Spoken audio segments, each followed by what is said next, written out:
In Wisconsin, for instance, you can lose your driver's license if you forget to pay your library fines or don't shovel the snow off your sidewalks. And then you're up against not having a driver's license and potentially down the road not being able to vote.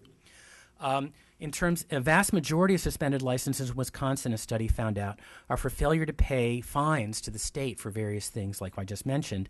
And this is sometimes called driving while poor. If you don't have a lot of money and these fines or these problems come down, then you can lose your license. We propose 6 progressive principles for identification systems, which is to try to have a sort of fact-based due diligence, really look at how these things work before you build the system.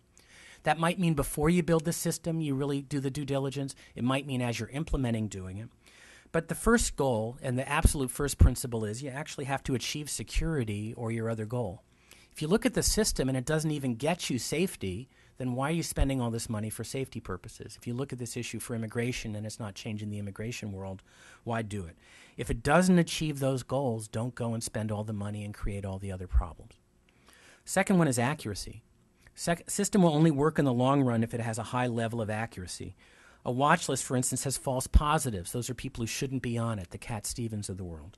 It has false negatives, bad guys that we didn't realize were bad guys.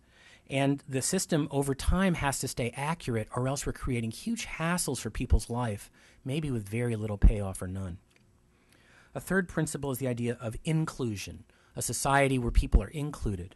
As ID checks spread, it becomes more and more important to make sure we actually can make this work for people. Some people grow up in places where they don't have birth certificates issued, or some cities had their birth certificates washed away in Katrina and other national disasters. You don't want to make it so those people can no longer vote, can no longer open a bank account. You have to have systems where people are brought in when they ought to be able to be brought in. Fourth principle is fairness and equality. These new systems should be designed with considering how it affects the less wealthy and others who suffer disproportionate burdens. We've seen that there's very different burdens based on age, based on race, based on wealth, etc., and equality principles when we're talking about basic rights in society really count. The fifth, and this is one we just haven't done well enough to date, is effective redress mechanisms. As I said, Senator Stevens can hold a hearing. Most of us can't. There has to be ways over time when people's lives get caught in this Kafka bureaucratic nightmare, there have to be ways to handle it so people's lives go forward to have redress. And a sixth one is equitable financing for systems. The Real ID system was an unfunded mandate. They just told the states, go spend billions of dollars. We're not going to give you the money from DHS to do most of it. And you figure out all the problems that come that way and take the political hit.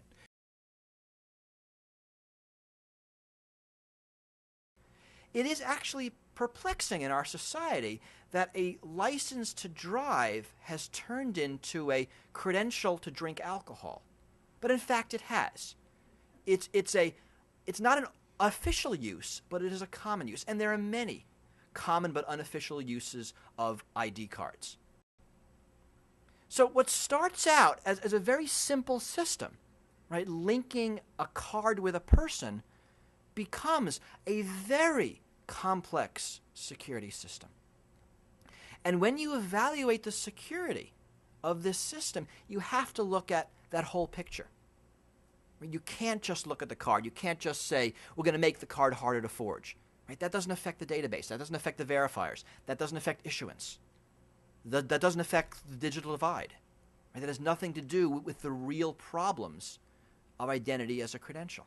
We have this list of evildoers, right? And that's the no-fly list. And to understand how good that list is, you have to understand. It's easy. Just look up no-fly list on Google and read any of the articles about it. Right? This seems to be two problems. We mentioned the Cat Stevens problem, which is I don't know why I'm on that list. There's also the Ted Kennedy problem, which is my name is similar to someone who's on that list. Right? Near as I can tell, we've caught nobody from this list. And the notion of 1 million terrorists, right? People who are so dangerous they're not allowed to fly for any reason, yet so innocent we can't arrest them, seems odd. You open up your wallet and you see many credentials. And I have my wallet here. And there's a driver's license and a credit card. And I have a corporate ID card. And I have the Metro card I used to get here. And I have my passport. And there's a library card in here and a half a dozen other cards. And here's a health card. right? There's no reason technically why Visa can't use my driver's license as a credit card, right? It's just a number. But they don't. They don't because they work better with a distributed system, possibly with less security, but that they control. A centralized system doesn't serve them. And when you think about identity and security, it's real important to think about all of these different things. And there are 24 states now that require all voters to show ID. There are actually really only a small handful that require a photo ID. And some of those states have sort of an alternate track, usually that you can sign an oath or affirmation that you are who you say you are, and you're able to vote by a regular ballot. There are 3 states that absolutely require photo ID. Florida requires photo ID, but it doesn't have to be government issued, although the list of IDs that they're allowing to use is growing smaller daily. The potential to skew election outcomes is huge. I think you mentioned or started to mention the numbers of about 10% of people don't have the ID that would be necessary to vote in Indiana and some of these other states. That's 20 million people. They also talk about making the ID free. Well, the ID is really never free. In Indiana, for example, you have to go to the DMV during working hours, pretty much. If you can do that. Stand online for who knows how long. You know how DMVs are, and you have to present identification to get the identification. As we've been talking about, it's sort of this ridiculous catch-22, and those identity documents cost money.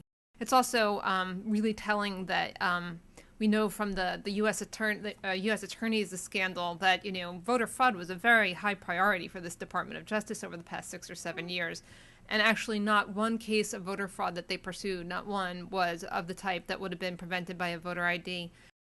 Now it's that we need voter ID laws because people think there's a problem with voter fraud, and we can't let people's confidence in the voting system be called into question.